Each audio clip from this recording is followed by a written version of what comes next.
बच्चे को साल भर पढ़ना पड़ेगा, बच्चे को साल भर स्कूल जाना पड़ेगा, बच्चे को स्कूल में बैठकर अपनी हाजिरी भरवाना पड़ेगी, बच्चे को अपनी क्लास में रोज पहुंचना पड़ेगा, बच्चे को अपना स्कूल रोज अटेंड करना पड़ेगा।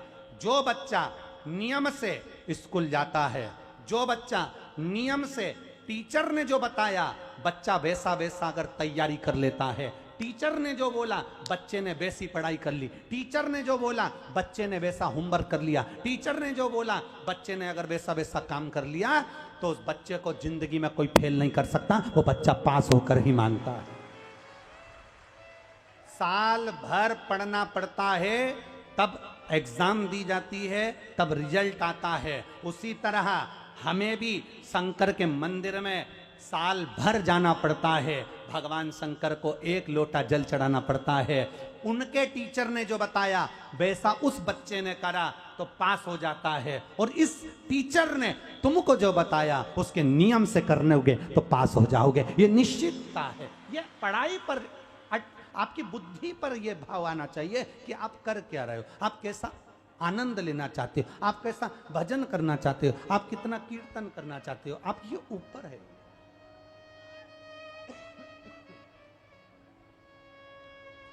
ये आपके ऊपर।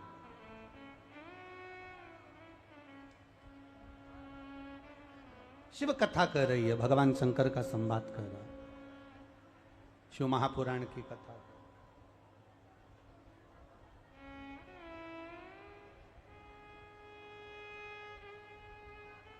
तेरे दरवाजे पर मैं आती रहूं,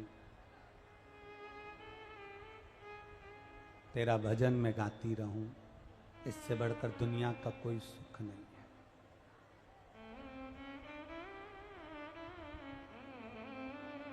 बहुत विडंबनाओं में संसार चल रहा है,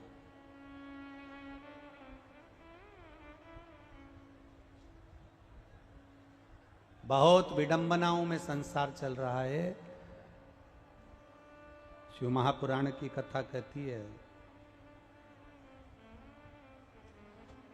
बहुत लोगों को बुरा लग सकता है हमारी वाणी से, पर हम बिहार की इस पावन धरा से कहना चाहेंगे कि अपनी बुद्धि, अपने चित्त को संवारने का प्रयास करिए।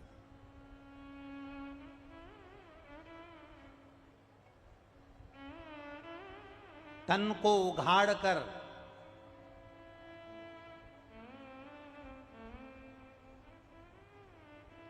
उघाड़ कर विश्व को दिखाने से कोई विश्व सुंदरी नहीं बन जाता है। ध्यान रखना, तन को उघाड़ कर विश्व को दिखाने से कोई विश्व सुंदरी नहीं बन जाता है। विश्व सुंदरी का खिताब तो उसको दिया जाता है जो वस्त्र भी पूरे पहने और अपने सुंदरता को और अपने कुल को बचाने के लिए स्वयं अग्नि में भी कूद जाए, जैसे रानी पद्मावती थी, कूद गई अपने कुल को बचाने के लिए, अपने आप को बचाने के लिए।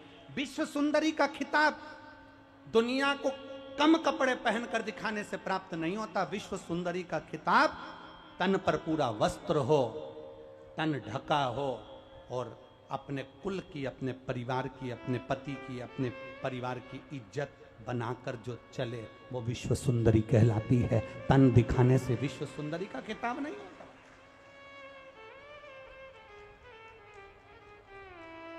अपने शरीर को जो ढक कर चले, अपने शरीर को जो साध कर चले। आज कहाँ ये लोग कह रहे हैं कि साहब बच्चियों के साथ ऐसा हो गया, लोग कह रहे हैं बेटियों के साथ ऐसा हो गया, लोग कह रहे हैं कि बेटियों के साथ ऐसा हो गया। हम निवेदन करना चाहेंगे,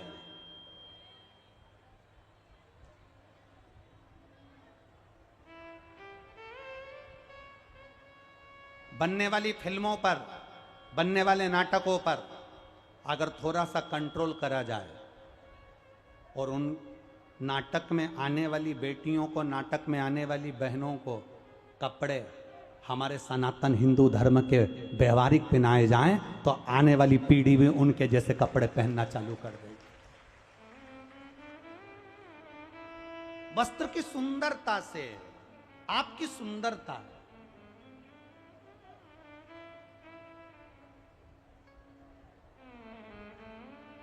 आप क्या धारण कर रहे हो, क्या पहन रहे हो, क्या पहन कर निकल रहे हो, उसमें आपकी भी एक जवाबदारी बनती है।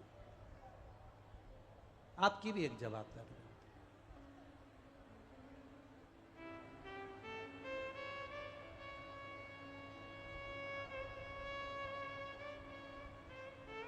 भगवान की भक्ति, उस पर किया गया भरोसा, उस पर की गई दृढ़ता हमारे जीवन में सुख का अनुभव करा देती है। कोई आपसे कह दे कि मैं आपको दुखी नहीं होने दूंगा, कोई आपसे कह दे मैं तुझे तकलीफ में नहीं आने दूंगा, फालतू की बात है, फालतू। एक लड़का लड़की गार्डन में बैठे थे बगीचे में, और गार्डन में बगीचे में बैठे हुए लड़की लड़के से कह रही थी बस अपन दोनों की शादी हो जाए, मैं पूरे घर को स्वर्ग बना दूंगी। एक बार मैं शादी करके तुम्हारे घर में आ जाऊं, पूरे घर को स्वर्ग बना दूंगी।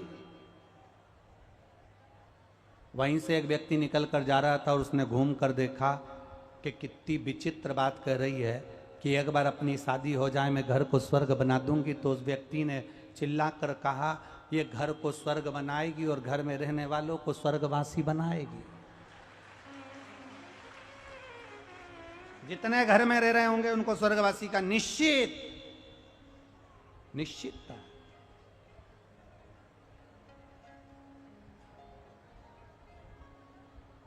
क्या ना करा, शिव तत्व कह रहा आपको कुछ नहीं आता, आप महादेव से कह दो मुझे नहीं आता।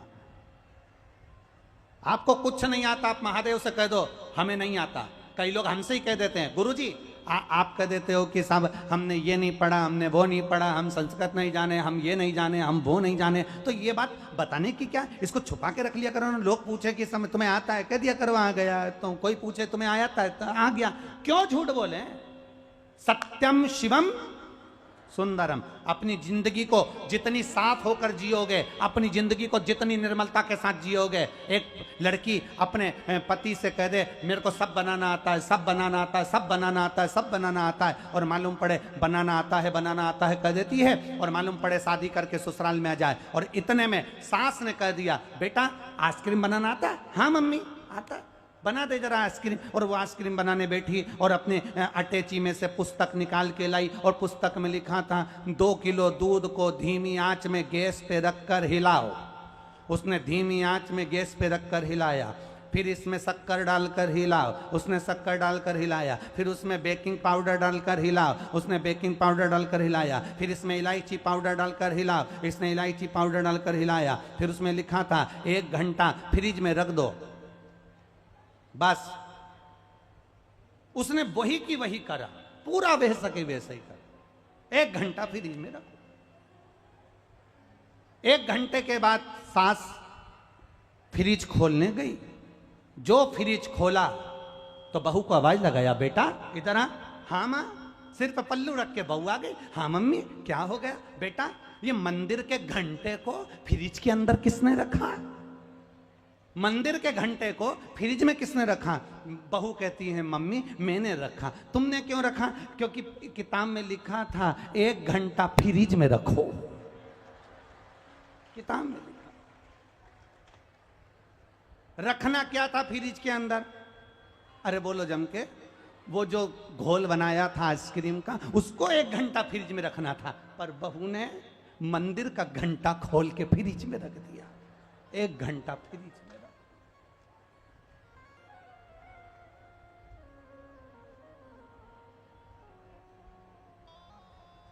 इससे तो मुंह से कह देती मम्मी मेरे को बनाना नहीं।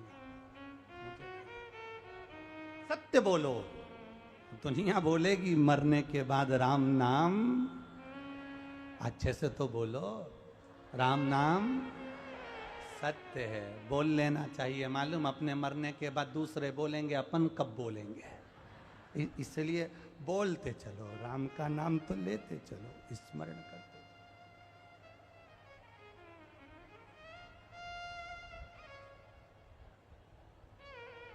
आखिर ऐसी कौन सी बात है जो नंदी के हृदय में है और वो मुझे बोलना चाहता है, मुझे कहना चाहता है? क्या बात है नंदी? क्या कहना चाहते हो तुम? नंदी बहुत सुंदर था, बहुत सुंदर। शिलाद मुनि का जो पुत्र था वो इतना सुंदर, क्योंकि मेरे ओघड़दानी मेरे शंकर भगवान इतने सुंदर हैं, इतने सुंदर हैं कि दुनिया के लोग हर जितनी भी आरती होती है, जितनी भी स्तुति होती है, आरती के बाद चाहे तुम राम जी की आरती गाओ, चाहे कृष्ण जी की आरती गाओ, देवी जी की आरती गाओ, चाहे देवता की आरती गाओ, चाहे किसी की भी आरती गाओ, आखिरी में आरती में शंकर भगवान का नाम तो तुमको लेना ही पड़ता है। कर्पूर गौरम करणाव तारम, ये बोलना ही पड़ता है। क्यों? क्योंकि शिव सर्वाधिक सुंदर है, शंकर भगवान अति सुंदर है, इसलिए उनके नाम किया गया था सत्यम शिवम सुंदर। बहुत सुंदर है मेरे महादेव, मेरे शंकर भगवान बहुत सुंदर। अब जब मेरे ओघड़दानी मेरे भोलेनाथ जी इतने सुंदर हैं, तो उनका ही एक प्रतिबिंब नंदी के रूप में है, तो नंदी सुंदर नहीं होगा क्या? नंदी भी सुंदर था, पर नंदी ने भगवान से कहा,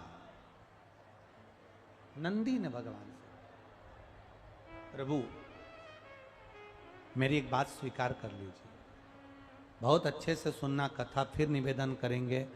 आज विराम का दिवस है, बहुत दूर दूर से आप लोग आए हो, पैसा खर्च कर कर आए हो, खाली मत जाने देना, समय की कीमत को समझना और अपने भीतर इस कथा को उतार लो। और यहाँ से जब जाओ तो बाबा से प्रार्थना कर कर जाना, बाबा मेरी झोली खुशियों से भरना, मैं भी किसी पंडाल में फिर बैठकर कथा सुनूं, ऐसी कृपा करना। ये कथा तो यहाँ पर आज विराम हो जाएगी। 5 तारीख से पुष्कर जी में, पुष्कर मेला ग्राउंड में 1 बजे से 4 बजे चालू हो जाएगी राजस्थान में। सावन के पहले हफ्ते की कथा रहेगी। अब की बार सावन 2 हैं, क्योंकि अधिक मास आया है। किस्मत वाले हैं आप और हम सभी जो पूरे अधिक मास में और पूरे श्रावण के महीने में शिव महापुराण की कथा सुनेंगे और अपने जीवन को धन्य बनाएंगे। पूरे सावन और पूरे अधिक मास, पूरा सावन, पूरा अधिक मास। और एक भाव मन में आया है, आप सब लोगों का सहयोग मिलेगा तो मन की कामना बाबा पूरी करेगा। एक मन में भाव आया है कि पूरा सावन और पूरा अधिक मास पुष्कर जी में कथा है, कहीं अलवर में कथा है, कहीं मैनपुरी में कथा है, कहीं छत्तीसगढ़ में 2 कथा है। तो ऐसा मन में भाव आया है कि सावन का महीना और अधिक मास में पहली कथा से लेकर अधिक मास के विराम तक जितनी भी कथा 6-7 जितनी कथा सावन और अधिक मास में है, सारी कथाओं में ऐसा मन में भाव है कि जहाँ भी शिव पुराण की कथा हो वहाँ विठलेश सेवा समिति का कुबेरेश्वर धाम का एक काउंटर बने, जिस काउंटर से सुबह से लेकर शाम तक प्रसाद वितरण अर्थात साबूदाने की खिचड़ी या चावल खिचड़ी या अन्य पोहा आदि वितरण होता रहे, जिससे लोगों का उदर पूर्ति होता रहे। क्योंकि अन्न दान से बड़ा दुनिया का कोई दान नहीं है। और मेरा विश्वास कहता है जितने लोग आस्था चैनल पर कथा सुन रहे हैं, जितने फेसबुक यूट्यूब पर कथा सुन रहे हैं, आप सबका सहयोग उसमें मिलेगा और आप लोगों की तरफ से भी लोग उसमें लगातार अन्न भाग ग्रहण करेंगे। ये शिव तत्व की प्राप्ति है। उसका कारण होता है समितियां कार्यक्रम कराती हैं, कई बार व्यवस्थाएं, उनका भोजन का समय होता है या उनकी भोजन की व्यवस्था होती है आगे पीछे हो जाती है, कोई भूखा है उसको ना मिल पाए, इसलिए उसको ध्यान में रखते हुए पूरे सावन और पूरा अधिक मास बाबा ने बनाया तो पूड़ी सब्जी, बाबा ने बनाई तो खिचड़ी, बाबा ने बनाया तो साबूदाने की खिचड़ी, बाबा ने जैसा बना दिया, पोहा अधिक अधिक, पूरे हर जगह जहाँ कथा होगी सावन में और अधिक मास में और आप लोगों का सहयोग मिलेगा तो बाबा ये भंडारा कथाओं में चलाता रहे। शिव तत्व औघड़ी है और सीहोर के कार्यकर्ता भी उस भंडारे में पहुंचेंगे और भोजन लोगों को भंडारा प्रसाद खिलाएंगे। और विश्वास है जिस क्षेत्र में, जिस नगर में भंडारे का क्रम होगा उस क्षेत्र के लोग भी उसमें बढ़ चढ़कर हिस्सा लेकर उसको चलाएंगे। शिव तत्व को जाने, अपने भीतर एक भाव प्रकट करिए शंकर भगवान को जानने का। दुनिया में शंकर भगवान से रावण ने धन मांगा, रावण ने दौलत मांगी, रावण ने सत्ता मांगी, भस्मासुर ने सत्ता वैभव कंकण मांगा, सबने सब कुछ मांगा, पर शंकर भगवान से नंदी जैसा मांगने वाला नहीं मिला। जो नंदी ने मांगा वो शिवजी से किसी ने नहीं मांगा। नंदी ने क्या मांगा भोलेनाथ जी से? नंदी बाबा भोलेनाथ जी से कहते हैं, बाबा, नंदी भगवान शिव से कहते हैं, भोले बाबा आपसे कुछ मांगना चाहता हूं, मैं दिल से कुछ कहना चाहता हूं। क्या कहना चाहते, क्या मांगना चाहते, क्या चाहिए तुमको, बोलो। नंदी कहते हैं, बाबा इतनी कृपा कर दीजिए, आपने मुझे सुंदर बनाया है, आपने मुझे सुंदरता दी है, पर इतनी कृपा कर दो कि मेरे इस सुंदर मुख को हटाकर, मेरे इस सुंदर मुख को हटाकर इस शरीर पर आप बेल का मुख लगा दीजिए, नंदी का मुख लगा दीजिए। मेरा ये शरीर रहे मना नहीं, पर मेरा मुख बेल का लग जाए, मेरा मुख एक गाय के बछड़े का लग जाए, मेरा मुख एक नंदी का लग जाए। शंकर भगवान ने पूछा, नंदी तू आखिर अपने इस मनुष्य के मुख को हटाकर तू आखिर नंदी का मुख क्यों लगाना चाहता है, तू बेल का मुख क्यों लगाना चाहता है? नंदी कहता है, बाबा अगर मैं सुंदर बना रहूंगा ना और आपके सामने बैठा रहूंगा, मुझे मेरी धर्म पत्नी देखती रहेगी और मैं उसको देखता रहूंगा, कहीं ना कहीं मेरे भीतर सुंदरता का अहंकार आ जाएगा और सुंदरता का यदि अहंकार आ गया तो मैं आपका भजन भूल जाऊंगा, इसलिए मेरी सुंदरता हटाकर आपके चरणों का दास बना। अब शिव की कृपा देखिए, भगवान जो करता है वो साधारण नहीं करता। शंकर भगवान ने नंदी का, मनुष्य का चेहरा हटाकर नंदी को बेल का मुख लगा दिया। बेल का मुख लगाकर नंदी कैलाश पर्वत पर घूम रहे थे, आज अति प्रसन्न थे, घूम रहे थे। इतनी ही देर में लंका का राजा रावण वहां से निकल कर जा रहा था। नंदी की प्रसन्नता थी और नंदी की प्रसन्नता के कारण नंदी घूम रहे थे, भ्रमण कर रहे थे। और नंदी जब घूमते घूमते जा रहे थे तो लंका का राजा रावण वहां से निकल कर जा रहा था। लंका का राजा रावण निकल रहा था। अब लंका के राजा रावण ने चलते चलते चलते चलते जब देखा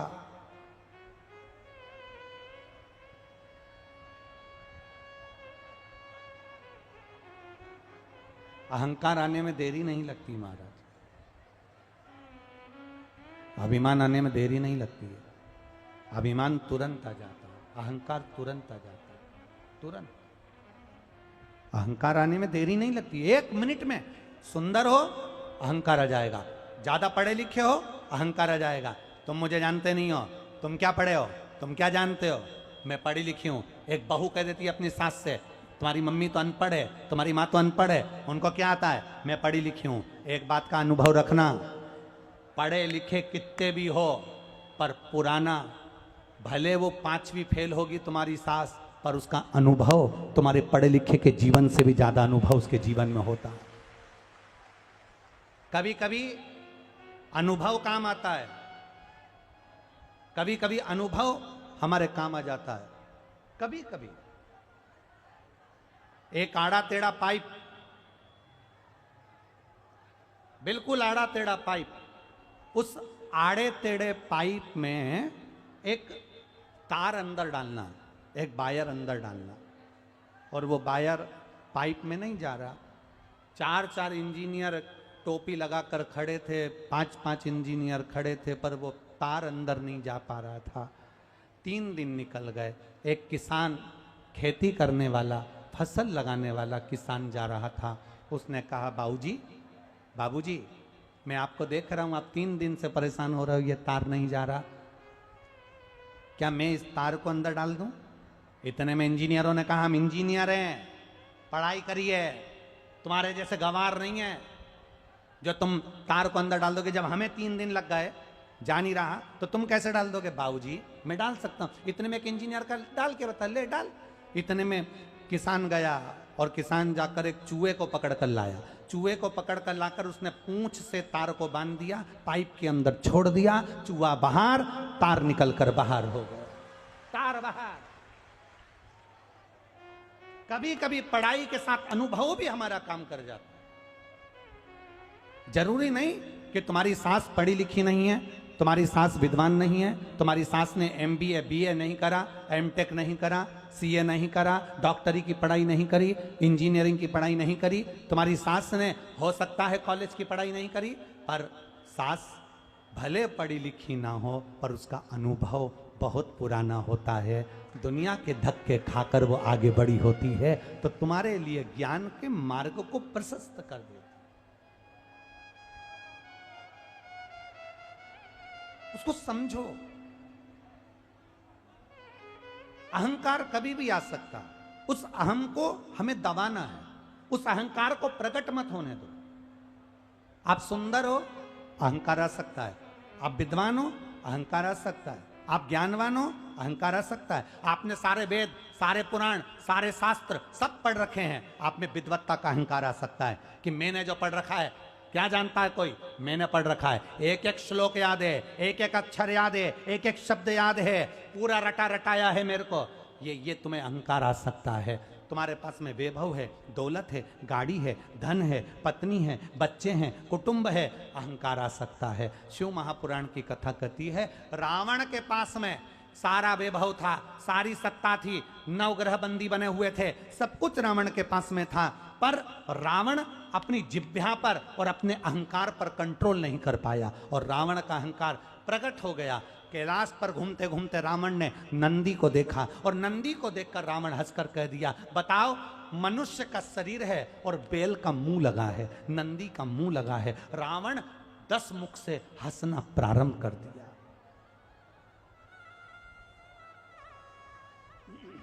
रावण जब 10 मुख से हंसना प्रारंभ करा, रावण ने जब हंसना चालू करा, नंदी को बुरा नहीं लगा, क्योंकि नंदी ने भगवान से खुद मांगा था कि मेरा चेहरा बदल दो, खुद मांगा।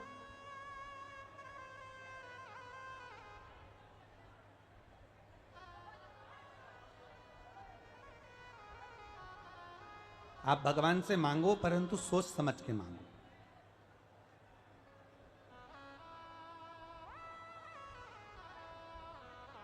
एक व्यक्ति भगवान से हमेशा कहता था, भगवान मुझे ऐसा बना दो, लोग मुझे पैसा दे ही दें, दे ही दें, दे ही दें, और मैं किसी को नहीं दूं। भगवान ने उसको भिखारी बना दिया। लोग उसको पैसा देते ही देते और भिखारी किसी को नहीं देता। एक व्यक्ति ने कहा, भगवान मुझे ऐसी कृपा कर दो, मेरे आगे पीछे गाड़ियां ही गाड़ियां दौड़े, खूब गाड़ियां मेरे आगे पीछे हो। भगवान ने उसको ट्रैफिक सिग्नल पर बना दिया, दौड़ाते रहो, सीटी बजाकर इधर इधर इधर।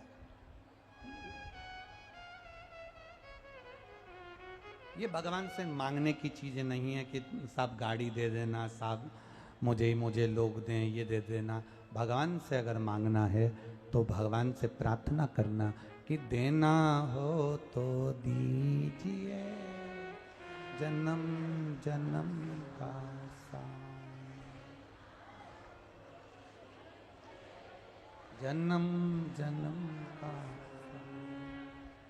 मेरे सिर पर रख दो बाबा अपने ये दोनों,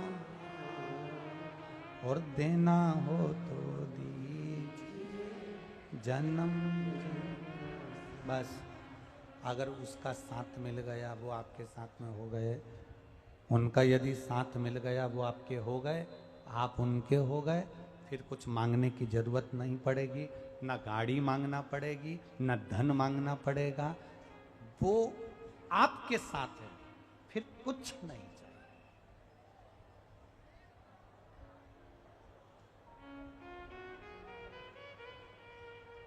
आपका पति आपके साथ बाजार जा रहा है, तो आप में से कितनी माताएं, अगर पति बाजार जा रहा है तुम्हारे साथ में, तो आप में से कितनी माताएं जो अपने पर्स में 10-20 हजार रुपए लेके जाती है? कोई नहीं जाएगी, सबको मालूम है ये जा रहे हैं। जब ये जा रहे हैं, अब आपने तो कह दिया कि मुझे खगड़िया ले चलो, कथा सुनना है, अब आपको मालूम है ये लेकर जा रहे हैं तो मुझे आगे बिठाएंगे भी, और पूरे रास्ते में कुरकुरा और चाय खिलाते पिलाते फिर लेकर जाए, ऐसे ले जाएंगे। अब तुम्हें प्यास लगी गाड़ी के अंदर, तुम ड्राइवर से कहोगी क्या? अरे बोलो, जम के बोलो, किससे कहोगी? तुरंत सिर पे पल्ले। पति ने ड्राइवर से कहा, गाड़ी रोको, गाड़ी रोको, ए गाड़ी रोको, रोको गाड़ी, गाड़ी रोको, सामने देखो दुकान है क्या, जा। पति ने 500 का नोट निकाला, ले पानी की बोतल लेके आ। आज तो ड्राइवर भी सोच रही है सेठ जी की क्या हो गया है। आज ड्राइवर भी, सेठ जी तो घर से पानी लेकर चलते थे और बाजार का पीते नहीं थे, पर पति को मालूम है ये पति को मालूम है ये कभी कभी मेरे साथ चलती है, अगर आज खर्चा नहीं करूंगा तो ये घर जाके मुझे खर्च कर देगी। इसलिए पति साथ चल रहा है, पत्नी को पर्स में पैसा ले जाने की जरूरत नहीं पड़ती। अगर मेरा महादेव साथ चल रहा है तो आपको कुछ सोचने की जरूरत नहीं पड़ती। बिठाएगा भी वो और खिलाएगा भी वो।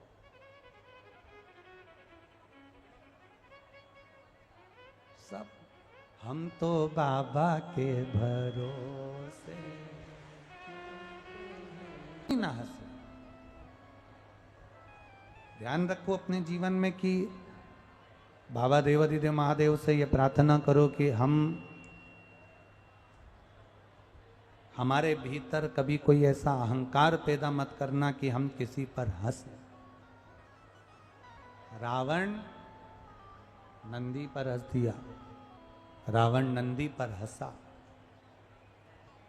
और नंदी पर रावण जब हंसा तो नंदीश्वर कुछ बोले नहीं, जा रहे थे नंदी तो निकलकर।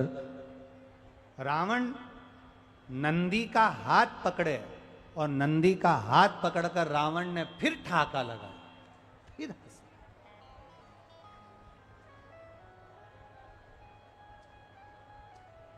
रावण फिर हंसे। अब नंदी का हाथ पकड़ा हुआ है, रावण नंदी का हाथ पकड़ा और ठाका लगा कर हंस रहा। तब नंदी को थोड़ा सा क्रोध आया। नंदी को बेटा 10 मिनट, जब फिर नंदी को क्रोध आया। अब नंदी को जब क्रोध आया तो नंदी ने तुरंत लंकाधिपति रावण को देखा और रावण को देखकर कहा, लंकेश, ब्राह्मण होकर, विद्वान होकर, ज्ञानवान होकर, धनपति होकर, सत्तापति वैभवपति होकर तुम मेरे ऊपर हंस रहा है। एक अज्ञानी व्यक्ति अगर किसी पर हंसे, एक अज्ञानी व्यक्ति अगर किसी पर उपहास करे, एक अज्ञानी व्यक्ति अगर किसी पर हंसे, एक अज्ञानी व्यक्ति अगर किसी पर उपहास करे तो चल जाए, परंतु ज्ञानवान, विद्वान, ज्ञानी होकर अगर कोई हंस रहा है, ज्ञानी होकर अगर कोई खिल्ली उड़ा रहा है, ज्ञानी होकर कोई अपशब्द कह रहा है, तो ये श्रेष्ठता नहीं बनती। अज्ञानी करेगा चल जाएगा, अज्ञानी करेगा तो चलेगा, पर ज्ञानी होकर अगर कोई कुछ कर रहा है, ज्ञानी होकर अगर कोई हंस रहा है, ज्ञानी होकर अगर कोई उपहास कर रहा है, ज्ञानी होकर यदि अपशब्द बोल रहा है, तो वो नहीं चले, वो श्रेष्ठता नहीं। शिव महापुराण की कथा कर रही है, भगवान शंकर का संवाद कर रहा है, शिव तत्व कह रहा है। नंदी को क्रोध आया और नंदी को जब क्रोध आया तो क्रोध आते से ही नंदी ने हाथ पकड़ा रावण का और लंकाधिपति लंकेश से रावण से कहा, लंकाधिपति से कहा, सुन लंकेश, सुन रावण, सुन लंकाधिपति लंकेश, मैं नंदी भगवान शंकर के चरणों का दास, मैं नंदी भगवान शिव के चरणों का दास आज तुझे श्राप देता हूं। सुन लंकाधिपति, तू मेरे इस स्वरूप पर हंसा है, मैं तुझे श्राप देता हूं। रावण, लंकाधिपति, मैं तुझे श्राप देता हूं कि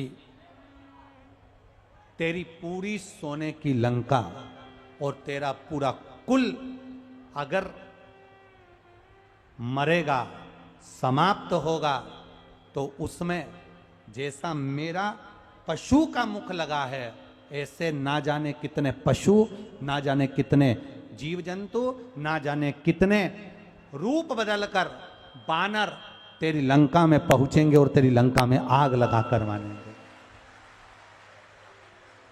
ना जाने कितने पहुंचेंगे और वो आग लगा कर मानेंगे। शिव पुराण कहती है, भगवान शंकर का संवाद कर रहा है, शिव तत्व कह रहा है, शंकर भगवान का संवाद कर रहा है, शिव महापुराण की कथा कर रही है। हम किसी पर हंसे ना। जिस रोगी व्यक्ति को देखकर हम हंसते हैं, हो सकता है वो रोग का कारण हमारे में भी आ जाए। हम किसी दुर्बल को देखकर, हम किसी असहाय को देखकर हंसते हैं, उपहास करते हैं, अपशब्द कहते हैं, हो सकता है वो भाव हमारे लिए भी आ जाए। इसलिए किसी पर हंसा ना जाए, किसी पर ना हंसा। भला किसी का करना सको तो बुरा किसी का ना करना, फूल नहीं बन सकते तो कांटे बनकर मत रहना। आप अच्छा करने का प्रयास करिए, अपने जीवन को श्रेष्ठ बनाने का प्रयास करिए। आया समय,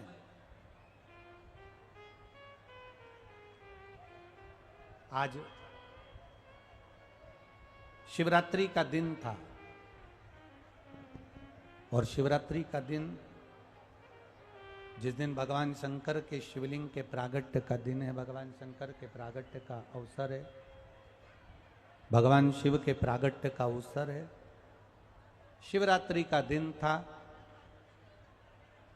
नंदीश्वर ने भगवान शंकर के चरणों का स्मरण किया और शिव जी का स्मरण कर कर, भगवान शंकर के पावन चरणों का स्मरण कर कर नंदी ने शिवरात्रि के दिन भगवान शंकर की सुंदर बेलपत्र के पत्ते पर लाल चंदन का स्पर्श कर कर भगवान नंदीश्वर, भगवान शिव को एक बेलपत्र समर्पित करते हैं। थोड़ा ध्यान देना आप लोग भी। अगर कोई विषम परिस्थिति हमारे सामने आ जाती है, कोई प्रशासनिक विवाद हमारे सामने आ जाता है, कोई विषम परिस्थिति में जब हम फंस जाते हैं, विषम परिस्थिति में जब हम फंस जाते हैं, विषम परिस्थिति में जब हम आ जाते हैं और विषम परिस्थिति जब हमारे सामने खड़ी हो जाती है, उस समय पर बेलपत्री के मध्य भाग में, बेलपत्री का जो भाग होता है, इस बेलपत्री के मध्य भाग में लाल चंदन का एक थोड़ा सा भाग लाल चंदन का लगाकर, देखो रोली कंकु अलग होता है और लाल चंदन अलग होता है। नहीं तो कई लोग कहें कि रोली कंकु एक ही है, मतलब रोली कंकु और लाल चंदन एक है, तो दोनों में अंतर है। लाल चंदन अलग होगा और रोली कंकु अलग होगा। जैसा पीला चंदन होता है वैसा ही लाल चंदन होता है। जैसे पीले चंदन को अपन घिसते हैं, ऐसा ही लाल चंदन भी घिसा जाता है। आजकल पीला चंदन भी डब्बियों में घिसा हुआ आ जाता है, तो लाल चंदन भी डब्बियों में घिसा हुआ आ जाता है। कहें अगर विषम परिस्थिति में अगर हम हैं और ऐसा लग रहा है कि ये परिस्थिति हमारे को परेशान कर रही है, या प्रशासन कहीं ना कहीं हमको कुछ ना कुछ ऐसा क्रम बन रहा है कि हमें तकलीफ आ रही है, तो उस जगह पर केवल 3 शिवरात्रि, कितनी शिवरात्रि? केवल 3 शिवरात्रि। हर महीने शिवरात्रि आती है, किसी भी शिवरात्रि पर, प्रत्येक महीने शिवरात्रि आती है, किसी भी 3 शिवरात्रि पर लाल चंदन बीच वाली पत्ती पर लगाकर, अशोक सुंदरी का स्थान छुबाकर, नंदीश्वर का नाम लेकर भगवान शंकर को अपने दिल की बात कहकर समर्पित कर दी जाती है। और उसी बेलपत्र को कुछ क्षण तक रखने के बाद मंत्र का स्मरण कर कर श्री शिवाय नमस्तुभ्यम बोलो, पंचाक्षर मंत्र नमः शिवाय बोलो, षडाक्षर मंत्र ओम नमः शिवाय बोलो, चाहे महामृत्युंजय मंत्र बोलो, जो तुमको याद हो उस मंत्र का स्मरण कर कर उस बेलपत्र को वापिस उठाकर अपने घर पर लाया जाता है। 3 शिवरात्रि अगर दिल से कर ली जाए तो कैसा भी विवाद चल रहा हो, प्रशासनिक कैसे भी झमेले चल रहे हों, वो सुलझ जाते हैं, उसमें हमें राह मिल जाती है। गला पकड़ रहा है बाबा, उसमें हमें सहजता मिल जाती है, उसमें हमारी सुरक्षा हो जाती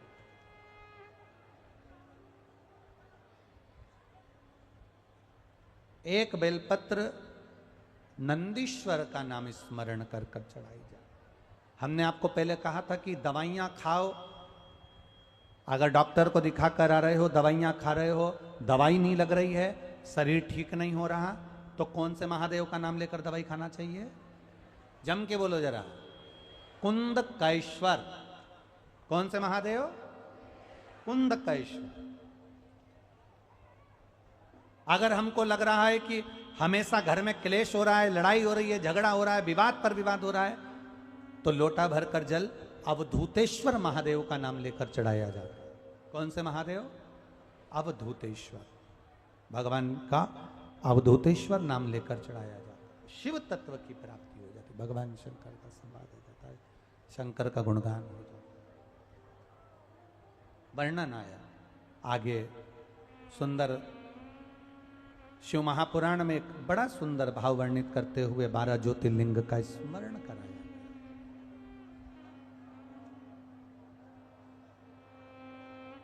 बोलना है, क्या बोलना है?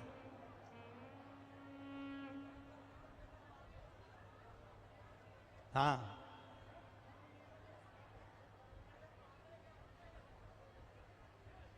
क्या बोल रही है?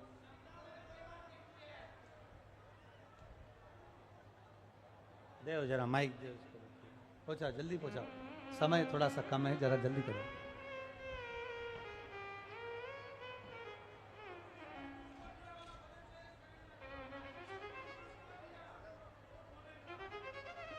ऐसा बोल रही है क्या?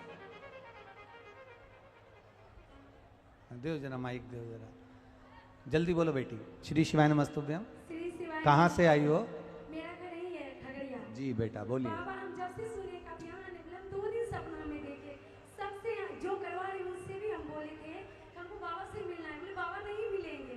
अभी भैया से भी बोले पत्र लिखना पड़ेगा। हम बोले मुँह से बोलेंगे, बाबा बोले नहीं सुनेंगे।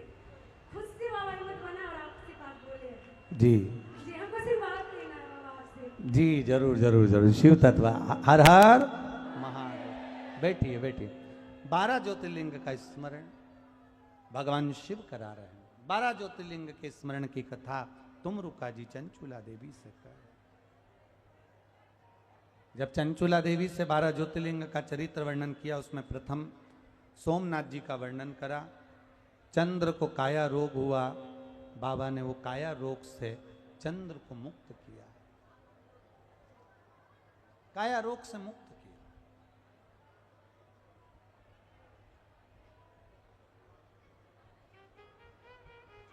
जब षडानंद कार्तिकेय जी रुष्ट होकर चले जाते हैं, षडानंद कार्तिकेय जी जब रूठ कर चले जाते हैं, तब षडानंद कार्तिकेय जी को मनाने के लिए माता पार्वती जी और भगवान शिव दोनों जाते हैं और षडानंद कार्तिकेय जी को मना कर वापिस आते हैं। महाराज षडानंद कार्तिकेय जी को मना कर आते हैं, भगवान मल्लिकार्जुन के रूप में विराजमान होते हैं। अगला वर्णन आया है श्री महाकाल।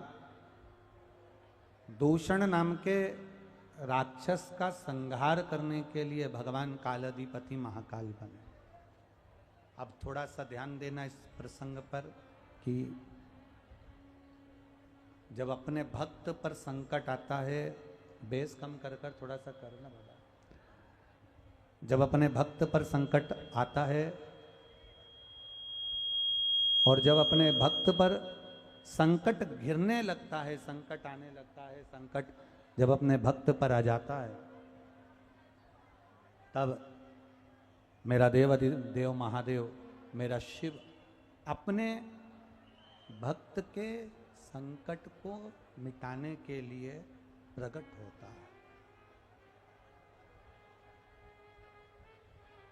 शिव कथा कहती है, भगवान शंकर का संवाद कर रहा है, भगवान शंकर का चरित्र कहता है। आप अगर शंकर की भक्ति में डूबे हुए हो, भगवान शिव की भक्ति में लगे हुए हो, शंकर भगवान की भक्ति में अगर तुम रमे हुए हो, तो यह निश्चित है,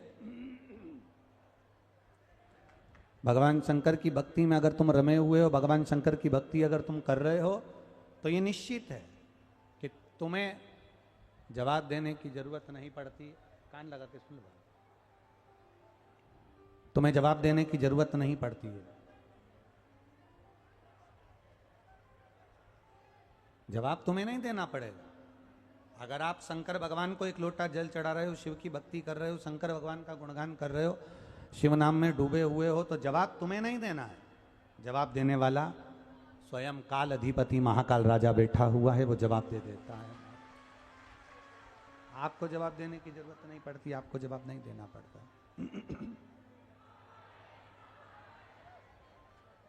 दूषण नाम के राक्षस के संहार के लिए मेरे काल अधिपति महाकाल राजा प्रकट हो गए। मेरे महाकाल बाबा सामने प्रगटे और महाकालेश्वर उनका नाम हुआ। अगला वर्णन आया है श्री ओमकारेश्वर।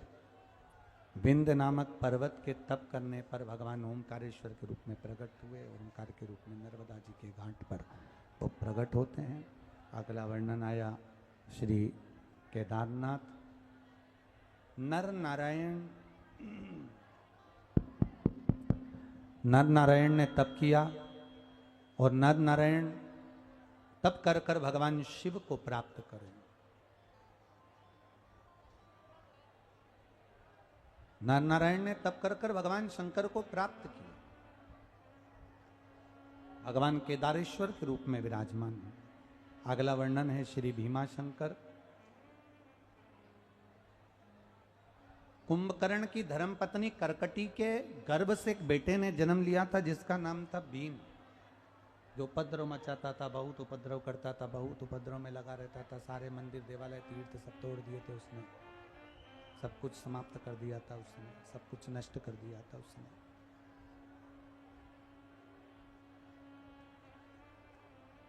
उपद्रव कर करके सब कुछ नष्ट कर दिया।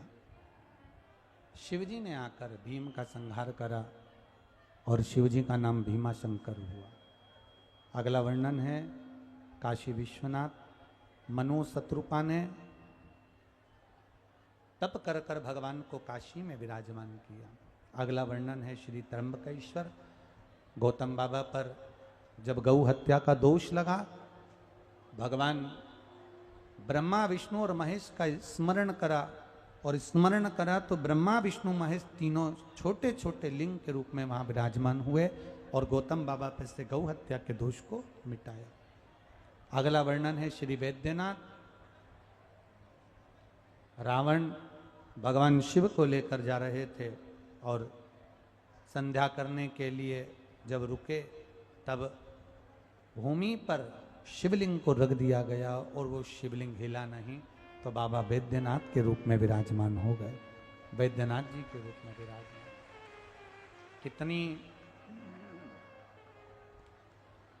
कितना पवित्र भाव है। बिहार के सुल्तानगंज से गंगा जी का जल भरकर झारखंड के वैद्यनाथ बाबा पर जाकर चढ़ता है। ये कितनी बड़ी कृपा है, कितनी करुणा, कितनी कृपा, कितनी दया, कितनी उदारता है, जरा विचार करिएगा जरा। बिहार के भक्त साधारण नहीं है, सहज नहीं है बिहार का भक्त। शंकर भगवान को बिहार के निवासी कितने प्रिय होंगे, जरा विचार करिएगा कि गंगा का जल भी बुलवाते हैं तो बिहार का बुलवाकर और अपना स्नान करवाते हैं झारखंड में बैठकर।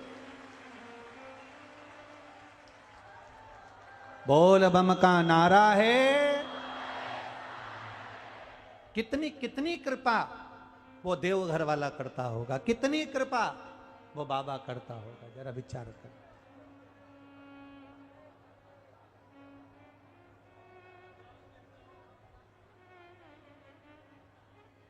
कई लोग कह रहे थे गुरुजी आप बिहार जा रहे हैं, बिहार में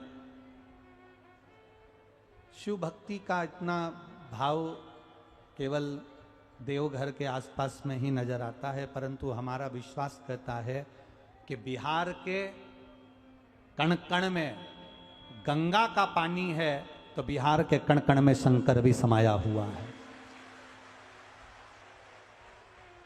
सहज नहीं है महाराज। बाबा वैद्यनाथ जी के रूप में विराजमान हुए। अगला वर्णन आया श्री नागेश्वर जी का। दारुक नाम के राक्षस का संहार भगवान ने करा, नागेश्वर के रूप में विराजमान हुए। फिर अगला वर्णन आया है श्री रामेश्वर जी का। भगवान शिवलिंग की स्थापना कर कर लंका पर चढ़ाई करे। अगला वर्णन आया है श्री कृष्णेश्वर जी का। सुधर्म नाम के ब्राह्मण की दो धर्म पत्नी थी, सुदेहा और घूष्मा। घूष्मा का बेटा सुदेहा ने मार दिया था, तालाब में पटक दिया था। उस बेटे को वापिस जीवित घूष्मा ने शंकर भगवान की आराधना कर कर पार्थिव शिवलिंग का पूजन कर विसर्जन कर कर भगवान से कामना करी थी कि मेरा बेटा वापिस मुझे प्राप्त हो। और वो बेटा 1 हफ्ते पहले जो मर चुका था, घूष्मा का बेटा, भगवान शंकर ने उसको जीवित वापिस दे दिया। ऐसे मेरे कृष्णेश्वर महादेव के रूप में भगवान शिव विराजमान। शिव महापुराण की कथा कहती है, भगवान शंकर का संवाद कहता है, शंकर जी की सुंदर पावनमय आनंदमय कथा कहती है। चंचुला देवी जो कथा श्रवण कर रही थी अपने पति के लिए, पति प्रेत योनि से छूट जाता है और बिंदु भगवान शंकर का भक्त बनकर शिव के चरणों का दास बन जाता है। भगवान शंकर के चरणों का दास बना बिंदु। चंचुला देवी ने भगवान शिव के नाम का स्मरण किया। एक वेधव्य है चंचुला, चंचूला का पति मर चुका था, प्रेत योनि में जा चुका था।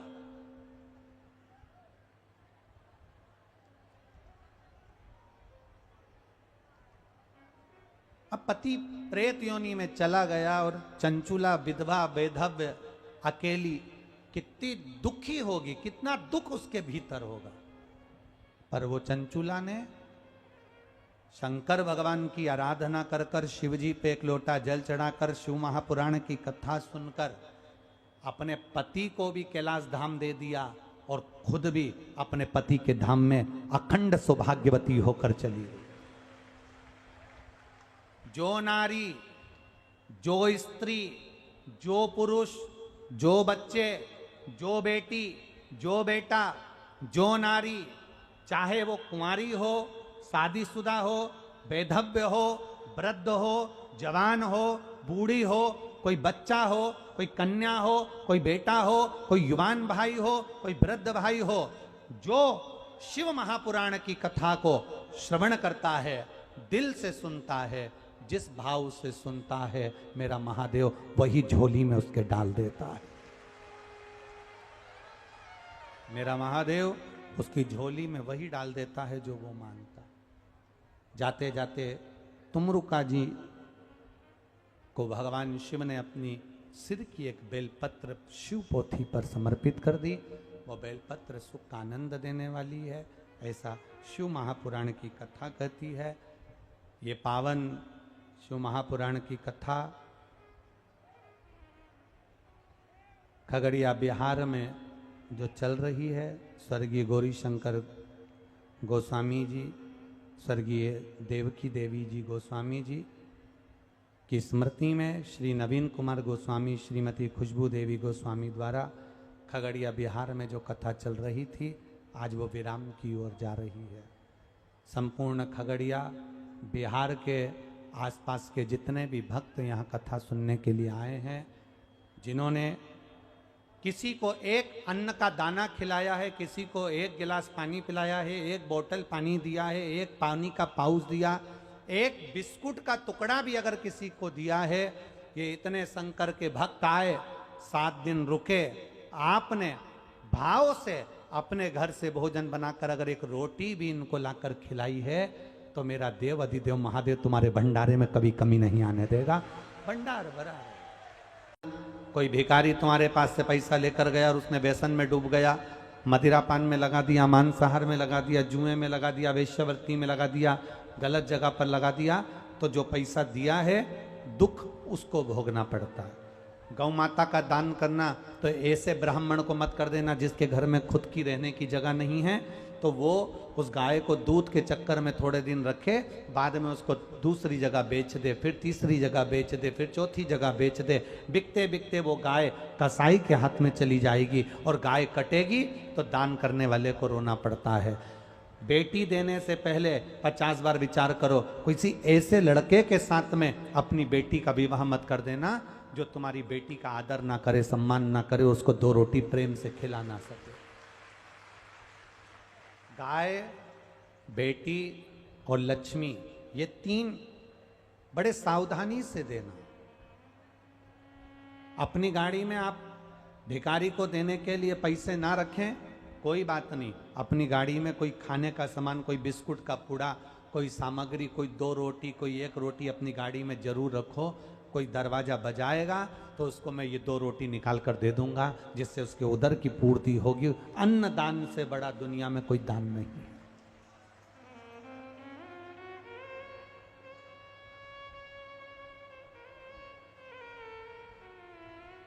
अन्नदान से बड़ा दुनिया में कोई दान नहीं है।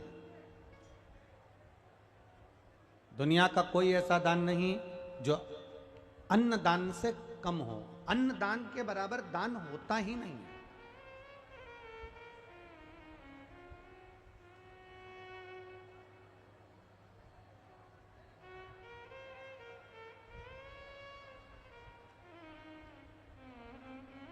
आपने अगर किसी भूखे को भोजन कराया है, किसी प्यासे को पानी पिलाया है, किसी को एक अन्न का दाना भी अगर आपने दिया है, तो उसके बराबर कोई दुनिया का दान नहीं।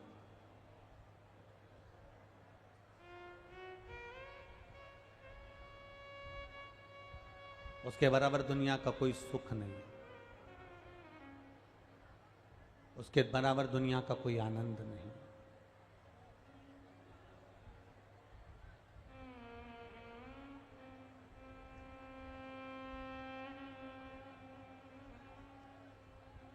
शिव कथा कह रही है। एक भिखारी को देखकर हम गाड़ी का कांच ऊंचा कर लेते हैं कि ये पीछा ना पकड़ ले, मुझे देना ना पड़ जाए। आप धन भले मत दो पर खाने का अन्न अवश्य दो। शिव पुराण कहती है जैसे हम भिखारी को देखकर कांच चढ़ा लेते हैं, मान लो तुम भगवान के मंदिर गए और तुमने भगवान से कुछ मांगा और भगवान ने भी अपना कांच चढ़ा लिया, तो तुम्हें कैसा लगेगा, वो विचार करो।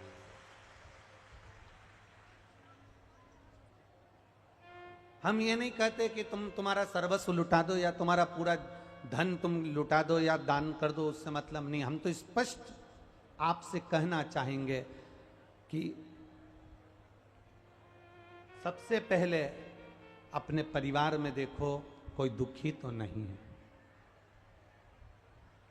फिर अपने रिश्तेदारों में देखो कोई दुखी तो नहीं है, फिर अपने मोहल्ले में देखो कोई दुखी तो नहीं है, फिर अपनी कॉलोनी में देखो कोई दुखी तो नहीं है, फिर अपने प्रदेश में देखो कोई दुखी तो नहीं है, फिर अपने देश में देखो कोई दुखी तो नहीं है। अर्थात हम अगर पूरे संसार के लोगों का भला नहीं कर सकते तो अपना कोई परिचित हो, जिसको दवाई की जरूरत हो, जिसको भोजन की जरूरत हो, उसको आगे बढ़कर, अगर भगवान ने हमको दिया है तो उसको आगे बढ़कर हमें सहयोग प्रदान करना चाहिए।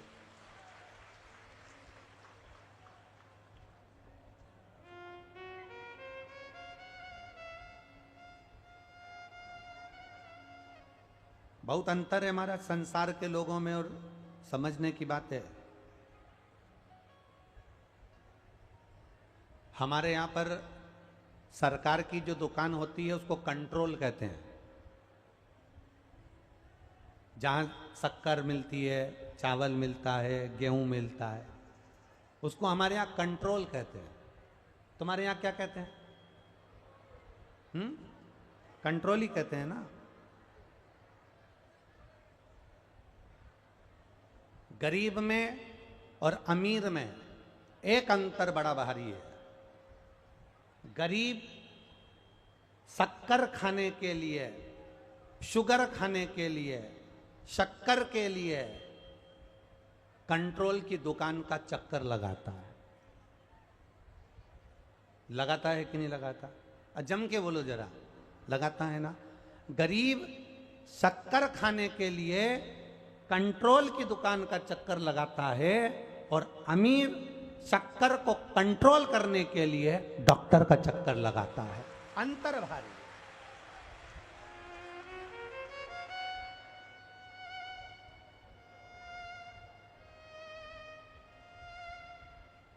गरीब शक्कर खाने के लिए कि मेरे को शक्कर चाहिए, मैं चाय पीऊंगा, मैं दूध पीऊंगा, मैं दही में डालूंगा, मैं मिठाई बनाऊंगा, मैं पकवान बनाऊंगा।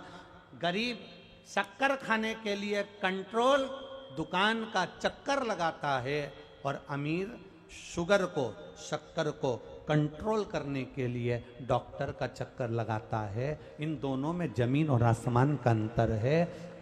भगवान से प्रार्थना करना हम कंट्रोल का चक्कर लगाने चल जाएगा, पर डॉक्टर का चक्कर मत लगवाना, ऐसी कृपा हमारे ऊपर कर रखना। हम कंट्रोल का चक्कर लगाएं चलेगा, पर बार बार दौड़कर हमें डॉक्टर के पास जाना पड़ रहा है। बार बार दौड़कर हमें कितनी कितनी शरीर में बीमारियां बढ़ती चली जा रही है। पहले कैंसर जैसा रोग गांव में, नगर में, शहर में एक दो लोगों को होता था। आज के ज़माने में कैंसर जैसा रोग जिसको देखो मोहल्ले में दो चार को हो जाता है। बड़ा दिल दुखता है, बड़ा हृदय दुखता है। ये लीवर, ये किडनी, ये डैमेज होती थी, खराब होती थी, कुछ इक्का दुक्का लोगों की हो जाती थी। पर आज के समय में जिसको देखो हर 4-8 घर छोड़ के किसी ना किसी को दुख है। उसका कारण क्या है? अपने दुख का निवारण कैसे कर सकते हो? अपने दुख को कैसे समाप्त कर सकते हो?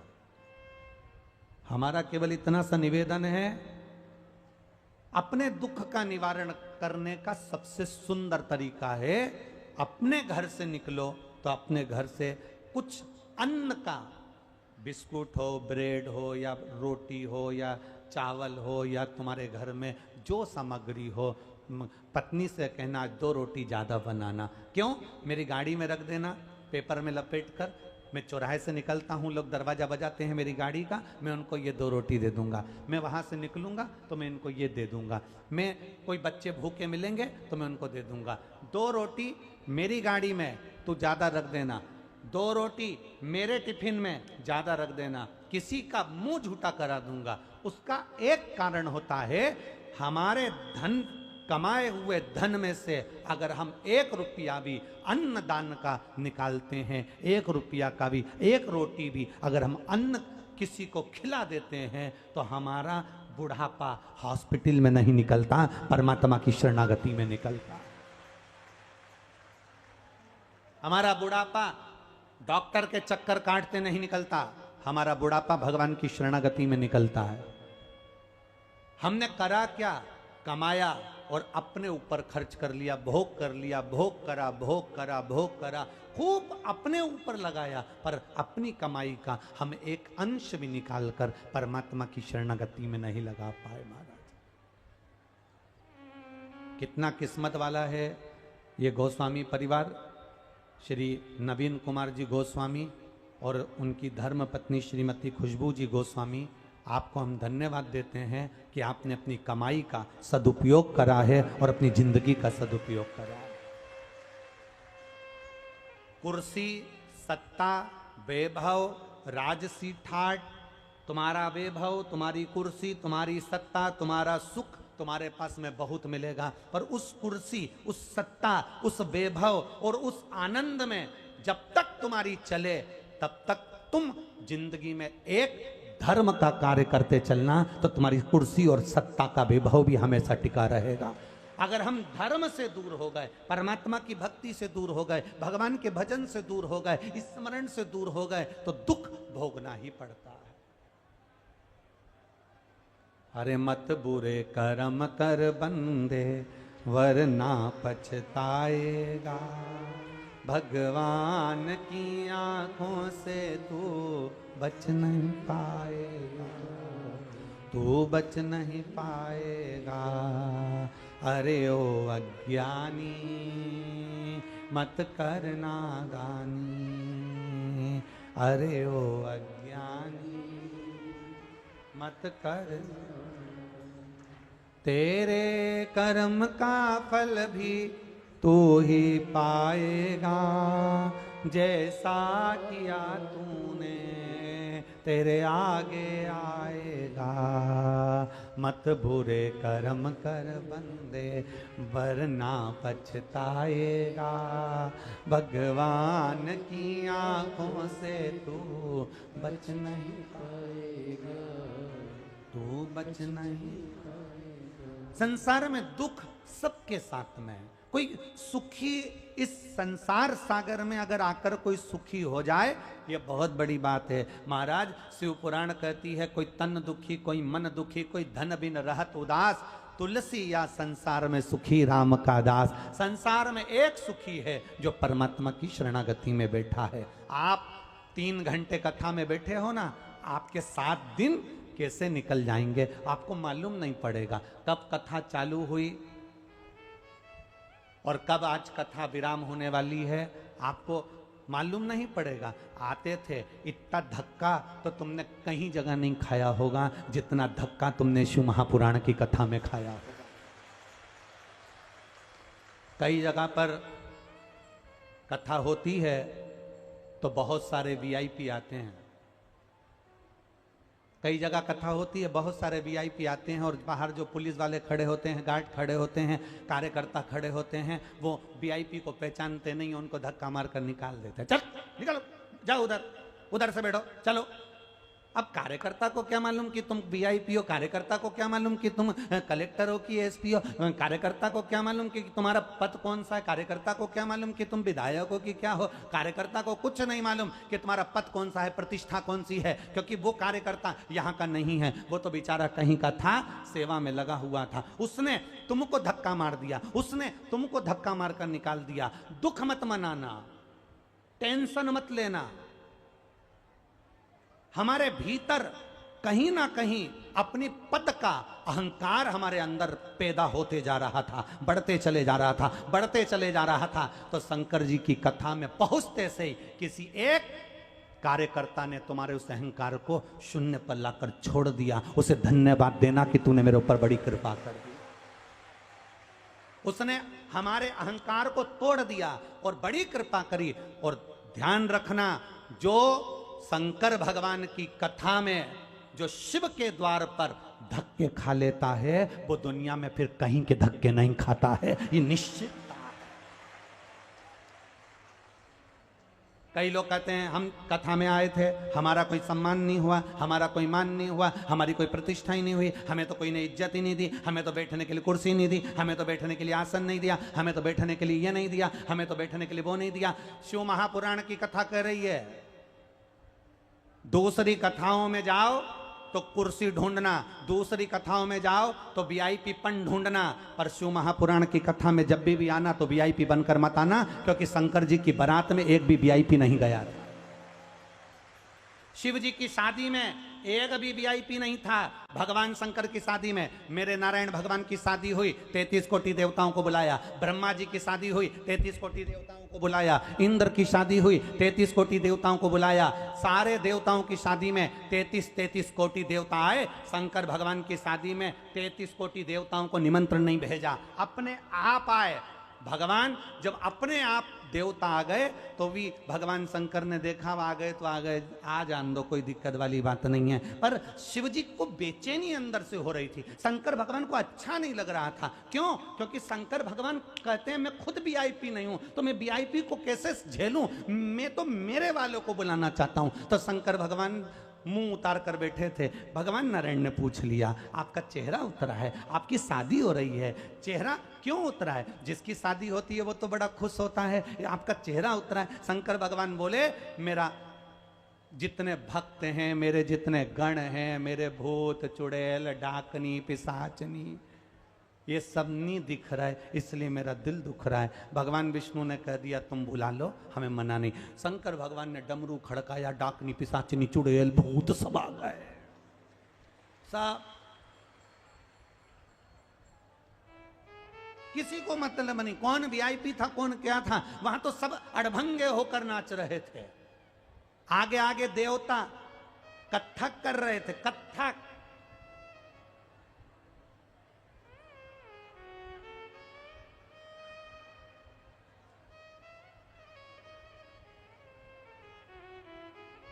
देवताओं का नृत्य कत्थक,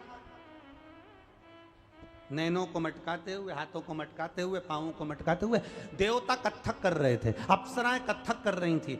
और सारे जितने गंधर्व अप्सराएं देवता सब गंधर्व सब कत्थक कर रहे हैं, नृत्य कर रहे हैं।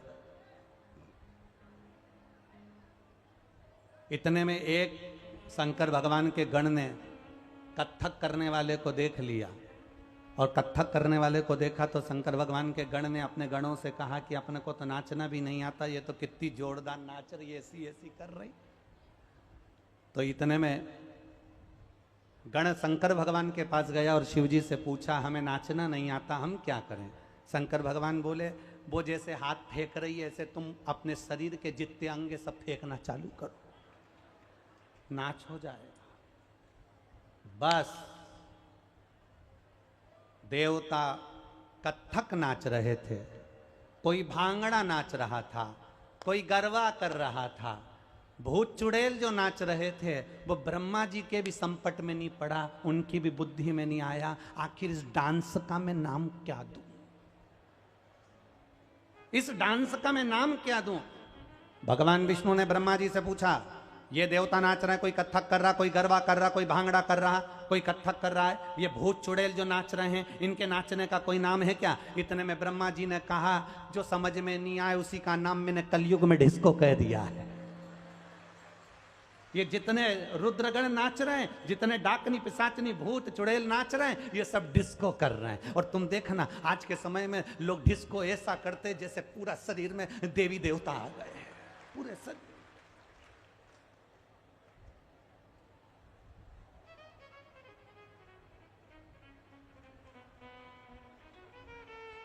कहीं पांव हिले, कहीं हाथ हिले,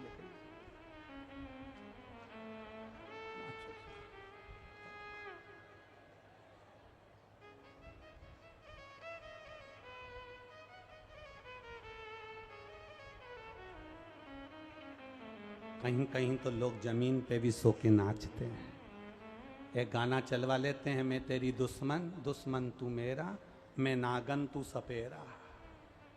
तो वो जमीन पे सो सो के नाच।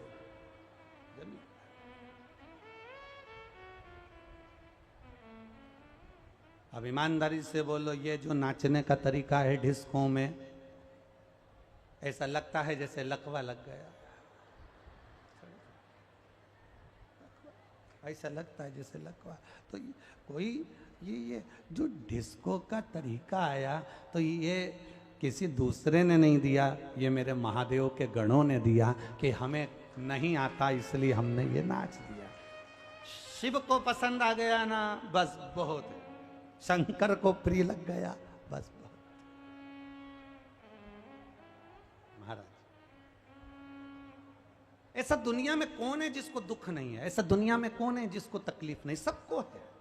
बस जो मानव का शरीर मिला है, उस मानव के शरीर में प्रसन्न रहने का है। ऐसा नहीं दुख किसी को नहीं होता। घर में पत्नी इसलिए दुखी है कि गैस की टंकी नहीं है।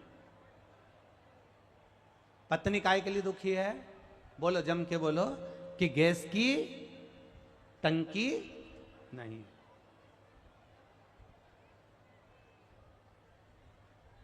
पत्नी दुखी है कि गैस की टंकी नहीं है, और पति भी दुखी है कि मेरी गैस फंस गई है। अब पत्नी दुखी है कि गैस की टंकी नहीं है, और पति कह रहा है गैस बहुत बन रही है। अब दुख दोनों को है, एक को गैस की टंकी चाहिए और एक गैस गड़बड़ कर रही है। तकलीफ दोनों। कौन सुखी है? किसके जीवन में सुख है? शिव महापुराण की कथा कहती है, जीवन में केवल सुखी वही है जो भगवान की शरणागति में बैठा है, जो भगवान के चरणों में जाकर बैठा है और भगवान की भक्ति में जो डूबा हुआ है, वो दुनिया का सबसे सुखी व्यक्ति है। वो जीवन में कभी हारता नहीं, जीवन में कभी नहीं। एक पत्र आया है, देखिए।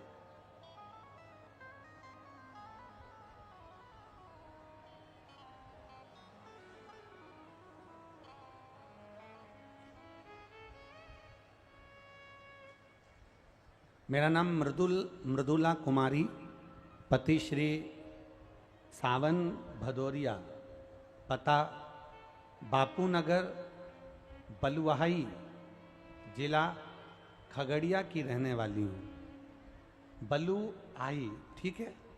बलुआही है ना? हाँ, ठीक है। मृदुला कुमारी, पति श्री सावन भदौरिया, पता बापू नगर, बलुआही, जिला खगड़िया की रहने वाली हूँ। कहीं बैठी हो तो हाथ हिला सकती हैं। अगर कहीं बैठे हो तो दोनों हाथ ऐसा हिला देंगे। जहां कहीं भी बैठे हो हाथ हिला सकते हैं। जिला खगड़िया की रहने वाली हूं। मेरी शादी वर्ष 2010 में हुई थी।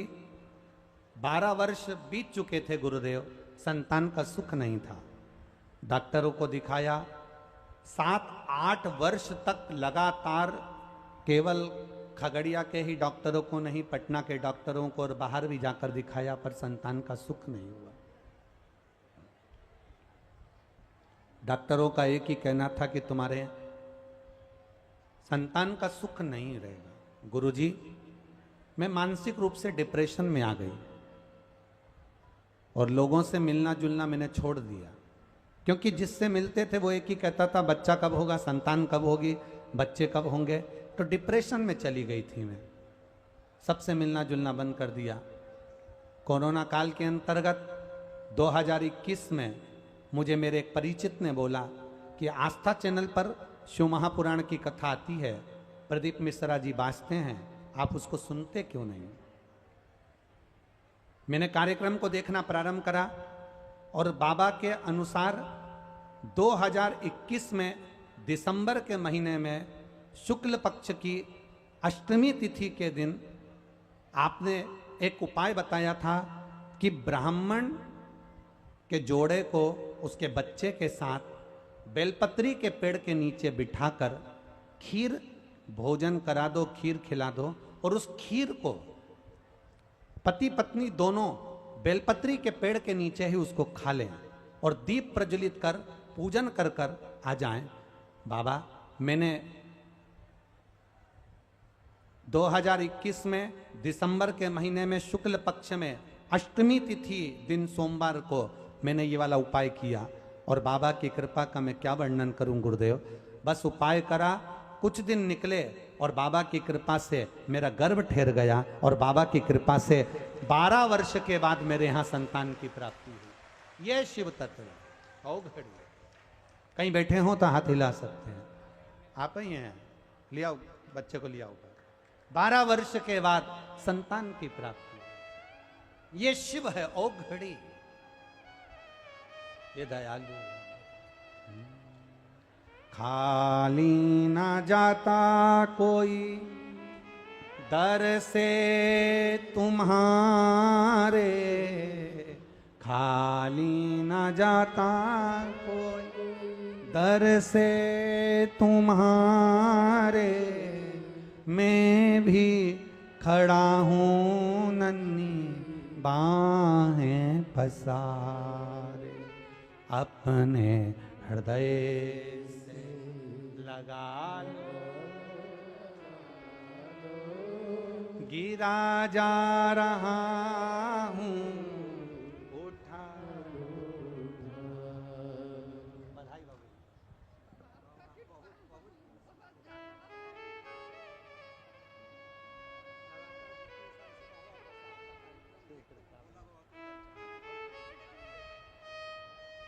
शिव कृपा बनी। एक बार जोरदार ताली बजाओ। 12 वर्ष के बाद बाबा ने संतान ली। अरे देख लिया संसार हमने, सब मतलब के यार हमने, सब मतलब के होंगे पर मेरा महादेव मतलब का नहीं होता। मेरा महादेव ये नहीं देखता कि आप कौन हैं, आप कौन हैं, मेरा महादेव नहीं देखता।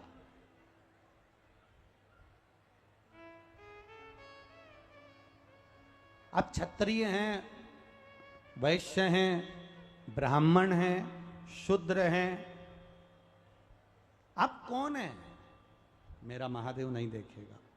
मेरा महादेव तो इतना जानता है कि जो मेरे को दिल से भज लेता है, जो मुझे दिल से पुकार लेता है, जो मुझे दिल से अपना मान लेता है, मेरा बाबा कहता है मैं उसको खाली नहीं छोड़ता, उसकी झोली भर कर ही छोड़ता, दिल से पुकार।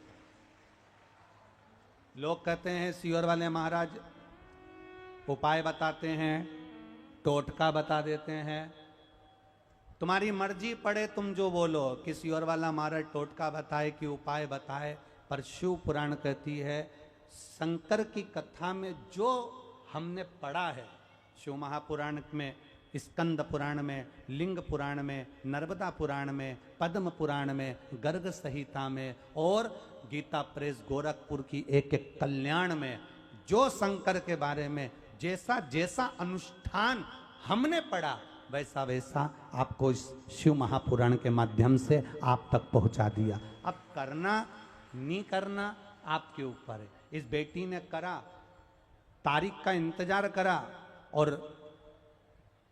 शुक्ल पक्ष की अष्टमी तिथि को आपने कहा था एक ब्राह्मण परिवार को उसके बच्चे के साथ बेलपत्री के पेड़ के नीचे भोजन कराना, खीर खिलाना। उसकी बची हुई खीर पति पत्नी दोनों बेलपत्री के पेड़ के नीचे खाकर दीप जलाकर पूजन कर कर वापिस सजाना। बाबा दे उसने उपाय भी लिख दिया कि मैंने कौन सा उपाय करा था।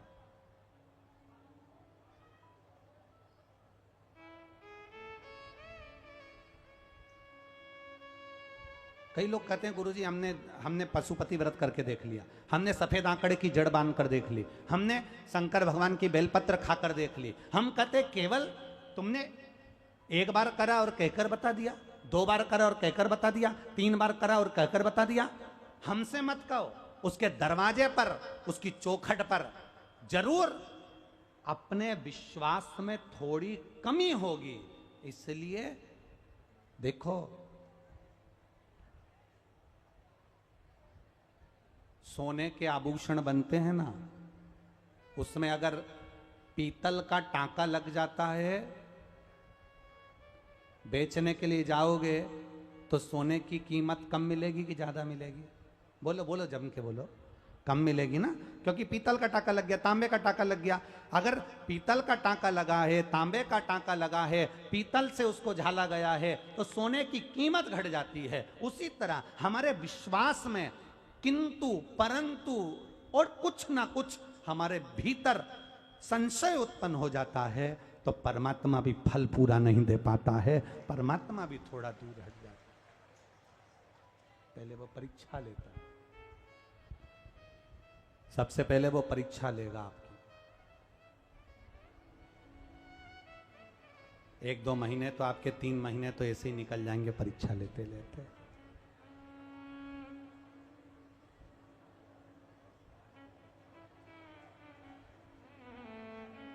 पूरे बेटे को, तुम्हारा बेटा 10वीं में है, 12वीं में है, 8वीं में है, 5वीं में है, चतुर्थी में है, तीसरी में है, 12वीं का एग्जाम दे रहा है, 9वीं का एग्जाम दे रहा है, 10वीं का एग्जाम दे रहा है, 8वीं का एग्जाम दे रहा है।